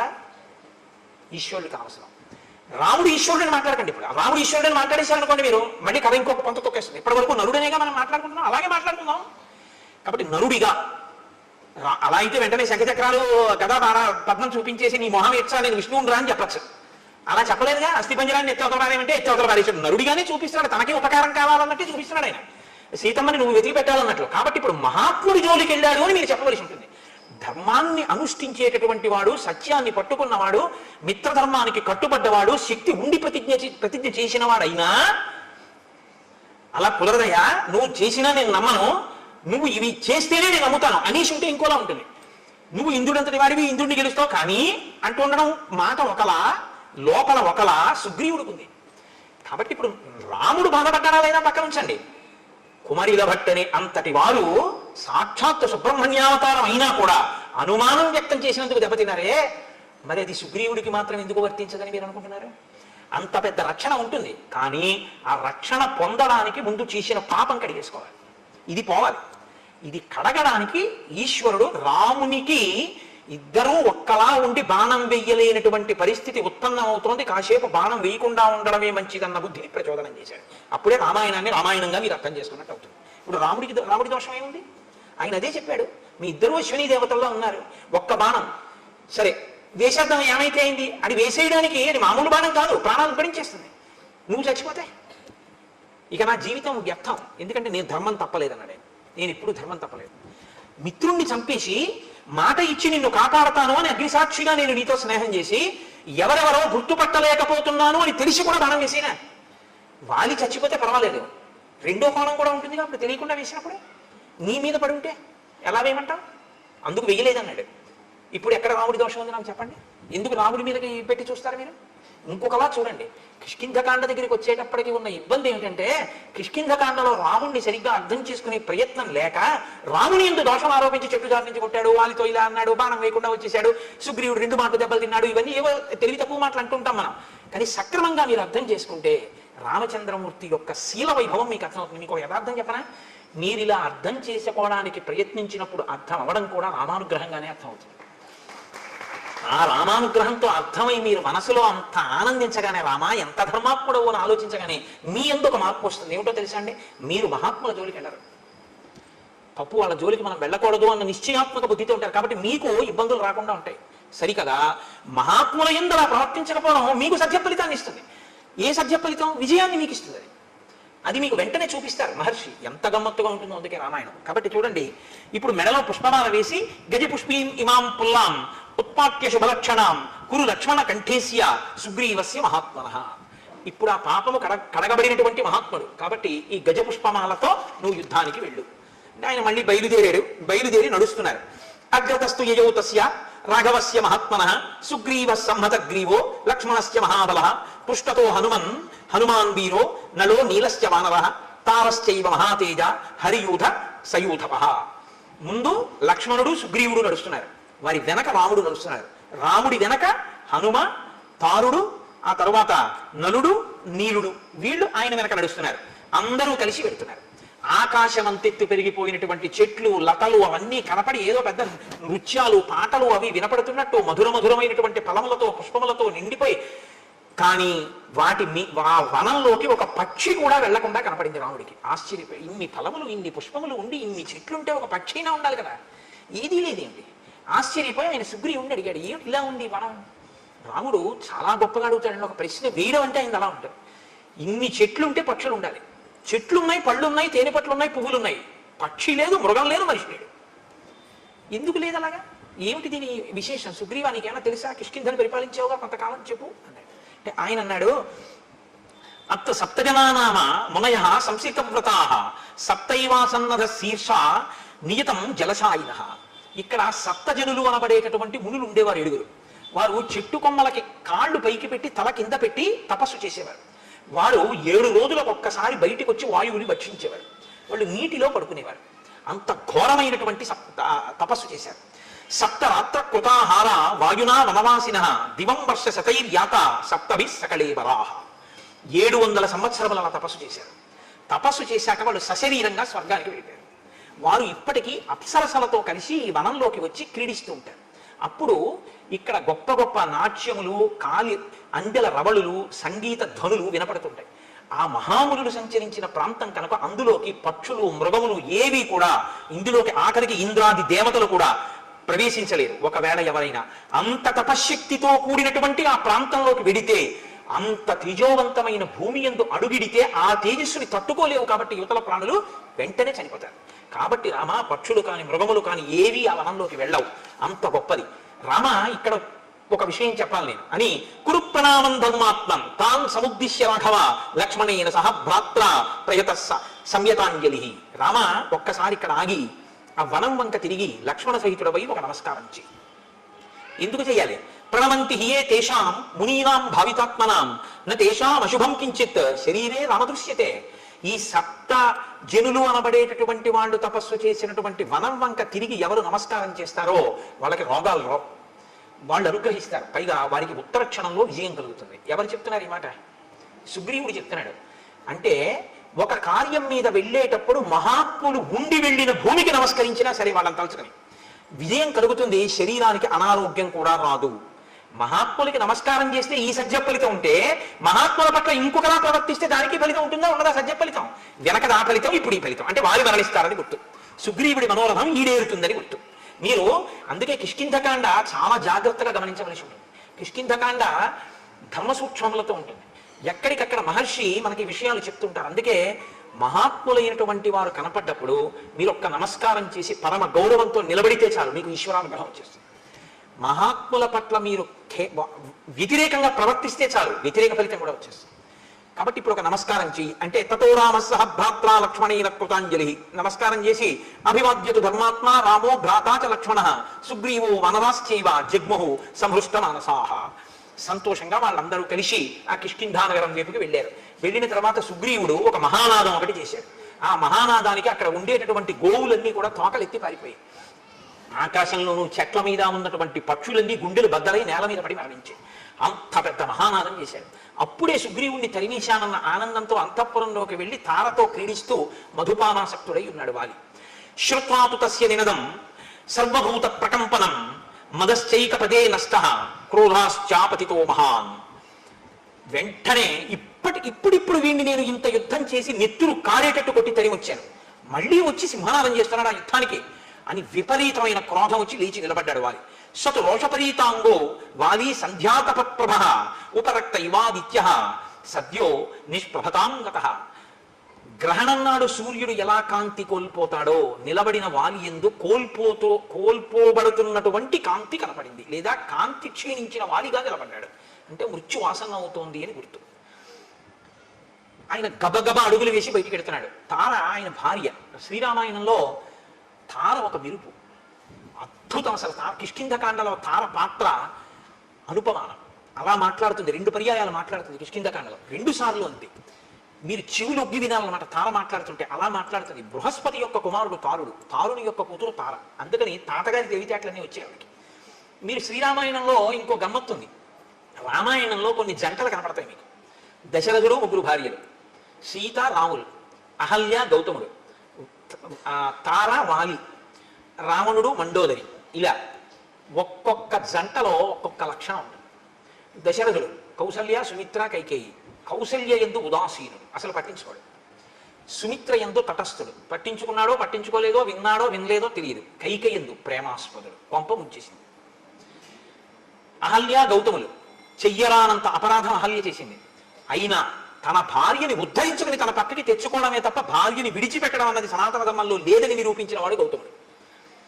తార వాలి. తార ఏది చెప్పినా వింటాడు, నోరు మొయ్యని ఇప్పుడు అంటాడు, చక్కగా వింటాడు. తను చేసేదే చేస్తాడు తప్ప తార చెప్పిన మాట పాటించడు వాలి. రావణుడు మండోదరి అసలు భార్యగా చూసినట్లు కూడా మీకు కనపడదు. అంత మహాపతి వ్రత మహర్షి స్పష్టంగా చెప్పారు రామాయణంలో. సీతమ్మ ఎంత సౌందర్యవతో మండోదరి అంతే సౌందర్యవతి. నా ఎందు కనపడని ఏ అందం నీకు సీతమ్మ ఎందు కనపడిందిరా, నీకు మృత్యువు కోసం వెళ్ళావు తప్ప అంది మండోదరి. కాబట్టి రావణాసురుడు అనబడేటటువంటి వాడు ఇంత గొప్పదైనా మండోదరిని అసలు ఎప్పుడు భార్యాస్థానంలో ఇవ్వవలసిన కనీస గౌరవం కూడా ఇవ్వనివాడు. కాబట్టి ఆవిడ చెప్పడం ఈయన వినడం అన్నది అసలు ఉండనే ఉండదు. ఆ దాంపత్యం ఉంటుంది. అయినా ఆవిడ ఆయన్ని అనుగమిస్తూనే ఉంటుంది. మహాపతి వ్రత. సీతారాములు దాంపత్యం అంటే వీళ్ళిద్దరిది రామాయణంలో. ఎందుకో తెలుసా అండి? రాముడు ఏదైనా సీతమ్మతో మాట్లాడతాడు, సీతమ్మ ఏదైనా రాముడితో మాట్లాడతాడు. సీతమ్మ చెప్పిన దాంట్లోది నేను తీసుకోవలసి ఉంది అనుకుంటే రాముడు ఆవిడ చెప్తేనే వినడం ఏమిటి అనుకోడు. చాలా మంచి మాట చెప్పేవా, అలా చేద్దాం అంటాడు. ఒకవేళ సీతమ్మ చెప్పింది చేయకూడదు అనుకుంటే ఇది ఒక్కనాటికి చేసే విషయం కాదు, నేనెవరో నీకు బాగా తెలుసు, అయినా నువ్వు ప్రేమతో చెప్పావు, నువ్వు కాకపోతే ఎవరు చెప్తారు, ఫలానా కారణానికి నీ చేయడం కుదరదు అని వివరిస్తాడు. రాముడు ఏదైనా సీతమ్మకి చెప్తే రాముడు చెప్పిందే సీతమ్మ చేస్తుంది. కానీ రాముడి చేస్తే బాగుంటుంది అనుకుంటే ఆయనకి నేను చెప్పడం బాగుంటుందా అని ఊరుకోదు, చెప్పి తీరుతుంది. ఇది సీతారాములు ఇద్దరిది పెద్దలు కుదిర్చిన వివాహం. దశరథ మహారాజు జనకుడు కుదిర్చిన వివాహం. పెద్దలు కుదిర్చిన వివాహం ఏదో అది రామాయణంలో టోటల్ సక్సెస్. వాళ్ళిద్దరూ అంత ఆదర్శవంతమైనటువంటి జీవితాన్ని గడిపారు. కాబట్టి మనం బతికితే సీతారాముల్లా బతకాలి. దాంపత్యంలో భార్యాభర్త ఎలా ఉండాలి అన్నది రామాయణంలో మీరు శ్రీరామాయణము దాంపత్యము చదివారు అనుకోండి. నేను మీతో అన్నానుగా, రామాయణాన్ని ఒక్కసారి చదవకండి, రామాయణాన్ని అనేక కళ్ళజోళ్ళు పెట్టుకుంటారు. అనేక కళ్ళజోళ్ళు అంటే నా ఉద్దేశం రామాయణము ధర్మశాస్త్రము, రామాయణము జ్యోతిష శాస్త్రము, రామాయణము శకుల శాస్త్రము, రామాయణము పరిపాలనా శాస్త్రము, రామాయణము బంధుప్రీతి, రామాయణము ధర్మశాస్త్రము, రామాయణము ఇదిగో దాంపత్య జీవనము. ఇలా మీరు ఎలా కావాలనుకుంటే అలా రామాయణాన్ని చూడొచ్చు. వెంటనే మీకు రామాయణం నుంచి వచ్చేస్తుంది అంతే సారం. మీరు ఎలా ఉండాలో రామాయణం చెప్పేస్తుంది. అందుకే రామాయణం వేదోప బ్రహ్మణం. రామాయణం చెప్పండి లోకంలో ఏమీ ఉండదు, అన్నీ చెప్తుంది రామాయణం. కానీ రామాయణాన్నే మీరు చెప్పాలి, రామాయణాన్నే మీరు చదవాలి, రామాయణాలు చెప్పకూడదు. వాల్మీకి రామాయణాన్నే చదువుకోండి. అంటే మిగిలినవి చదవద్దని కాదు, చదివి సంతోషించండి. వాల్మీకి మహర్షికి ప్రత్యక్షంగా ఆచమనం చేస్తే ఏది కనపడి సత్యమై రచింపబడిందో అది వాల్మీకి రామాయణం ఒకటి. మిగిలినవి అనుభవింపబడి రచింపబడినటువంటి రామాయణాలు. కాబట్టి లోకంలో అందుకే ఒక మాట వచ్చిన ఏదో రామాయణం చెప్పి వెళ్ళాడంట. అంటే ఏది చెప్పినా రామాయణంలోంచి తప్ప చెప్పడానికి ఇంకో చోటు నుంచి ఉండదు. కాబట్టి ఇప్పుడు ఆ తార వెడుతున్నటువంటి వాలిని ఆపంది. వాలి వాలి దంస్ట్రా కరాళస్తు క్రోధా దీప్తాగ్ని సందిభ భాక్యుత్పతిత పద్మాభ సంవృణాల ఇవ హ్రద. ఆ వెడుతున్నటువంటి ఆ వాలిని ఆపి తార అంటుంది, నీవు తొందరపడి మళ్ళీ ఇప్పుడిప్పుడే ఏ సుగ్రీవుణ్ణి పిడికిటి పోట్లు పడిచి నెత్తురు కారేటట్టు కొట్టావో ఆ సుగ్రీవుడి మీద యుద్ధానికి నువ్వు మళ్ళీ వెడుతున్నావు. కానీ సాధుక్రోధమిమం వీర నదీవేగమివాగతం శయానాద్దుదిత కాల్యం త్యజ భుక్తామివస్త్రయం. ఒక పురుషుడు రాత్రి పడుకోబోయే ముందు, నిద్రలోకి వెళ్ళడానికి ముందు మెడలో ఒక పుష్పహారం వేసుకుని పడుకుంటాడు. అంటే అదేంటంటే అలా కూడా వేసుకుంటారా అంటే అలా వేసుకుంటారు రంగానికి. ఇప్పుడు మనం అంటే అంతంత డబ్బులు అంతంత పూలదండలు అవన్నీ ఇప్పుడు అదోలా చూస్తారు అలా వేసుకుంటే. కానీ అలా వేసుకుని పడుకునేవారు పూర్వం. కాబట్టి పూలహారం వేసుకుని నిద్రించినటువంటి పురుషుడు మరునాడు నిద్ర లేవగానే నలిగిపోయిన పుష్పహారాన్ని తీసి ఎలా పక్కన పడేసి బయటికి వస్తాడో అలా నీలో జనించినటువంటి కోపాన్ని ఉత్తర క్షణం విడిచిపెట్టేసేయి.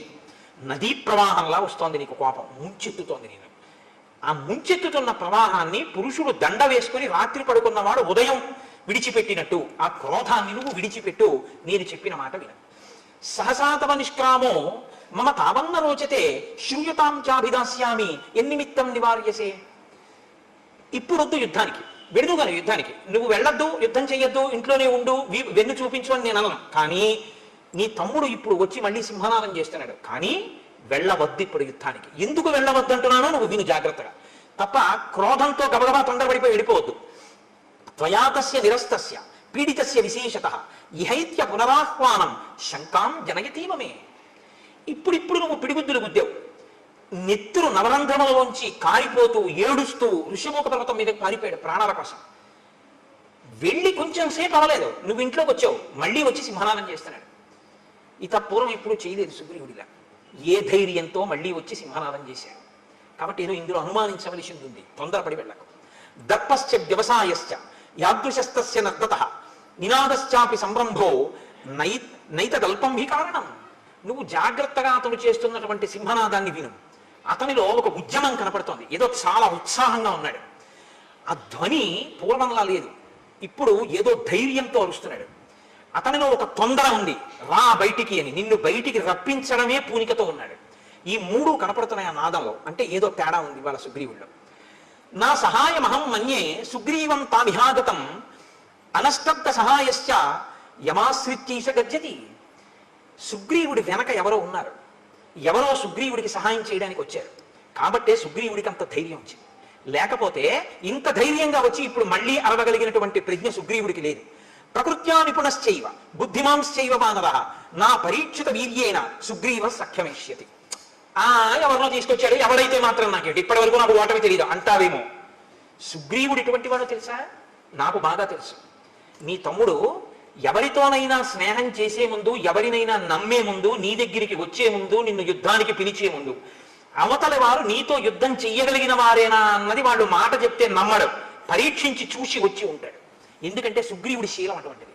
పరీక్షించి చూశాడు నీ తమ్ముడు, నిర్ధారించుకున్నాడు తనతో వచ్చిన స్నేహితుడు ఎవరో నిన్ను మట్టు పెట్టగలిగిన వాడు అని నమ్మకం ఏర్పడ్డాకే వచ్చాడు. కాబట్టి తొందరపడి వెళ్ళకు. ఎంత ఖచ్చితంగా చెప్పేస్తోందండి మహాతల్లి నిజంగా.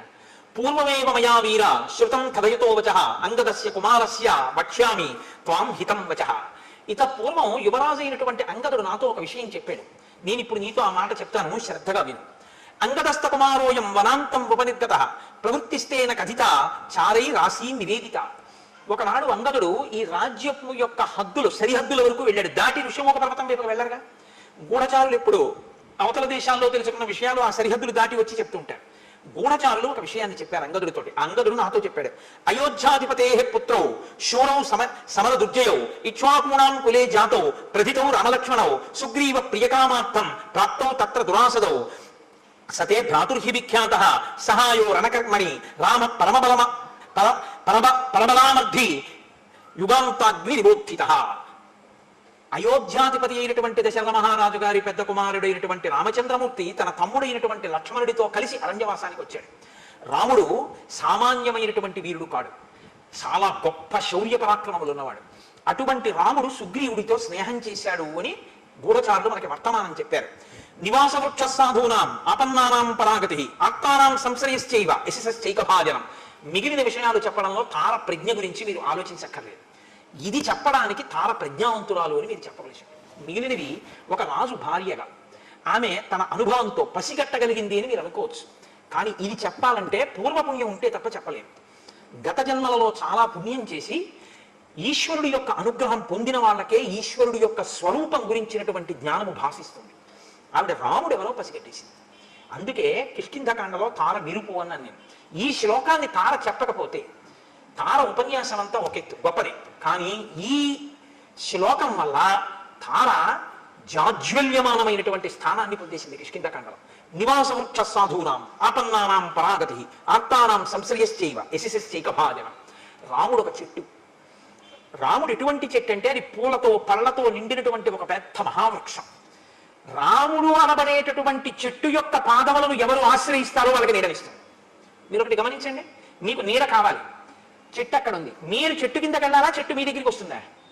మీరు చెట్టు కిందకి వెళ్ళాలి, చెట్టు కిందకి మీరు వెళ్ళాలి తప్ప మీరు ఇక్కడ కూర్చుని ఓ చెట్టా నాకు నీడని అంటే చెట్టు నీడనివ్వదు. మీరు చెట్టు యొక్క మూలమును పాదమును ఆశ్రయించారనుకోండి, చెట్టు నీడనిచ్చేస్తుంది. మీరు దాని పాదాలు పట్టుకుంటే నీడనిస్తుంది.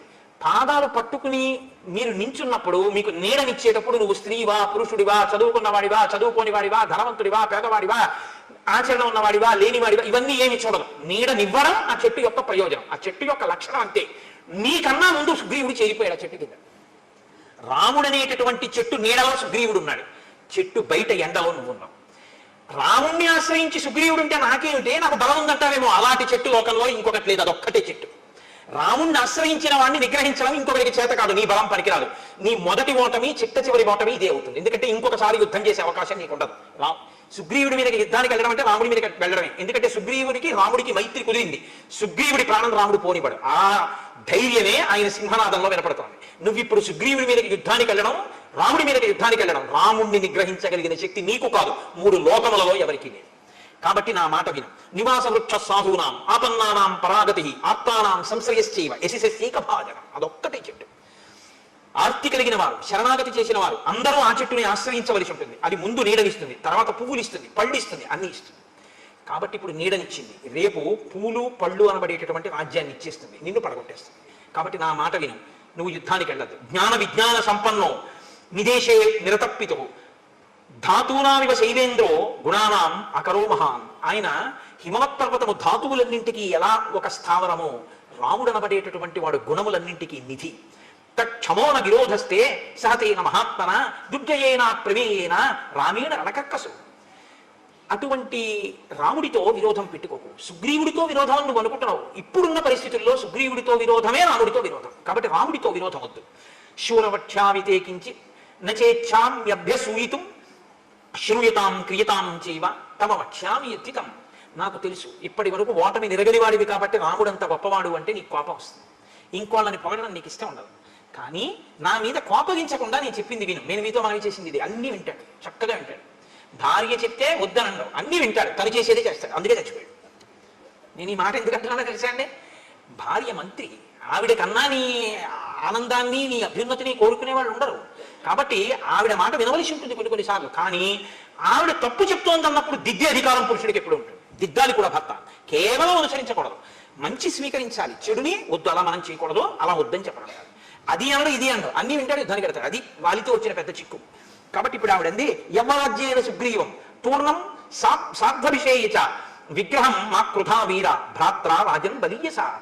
ఎందుకయ్యా సుగ్రీవుడితో నీకు వైరం? నీ తోడ పుట్టినవాడయా? ఒక ప్రవిధిలో వెలుగుతున్నటువంటి రెండు జ్యోతులు ఇద్దరు. ఆయన ఏం తప్పు చేశాడు? నువ్వు అసలు రాజ్యం నుంచి ఉత్సర్జుడు వైరముత్సృజ్య దూరత. నువ్వు చక్కగా సుగ్రీవుడితో స్నేహం చేసి రాముడితో స్నేహం చేసి వాళ్ళిద్దరితో ప్రీతిపాత్రంగా ప్రవర్తించడం మొదలుపెట్టు, నువ్వు మరింత బలపడిపోతావు.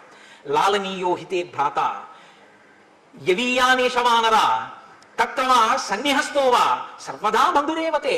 నీ తమ్ముడే అతను, నీ చేత లాలింపబడడానికి యోగ్యుడు.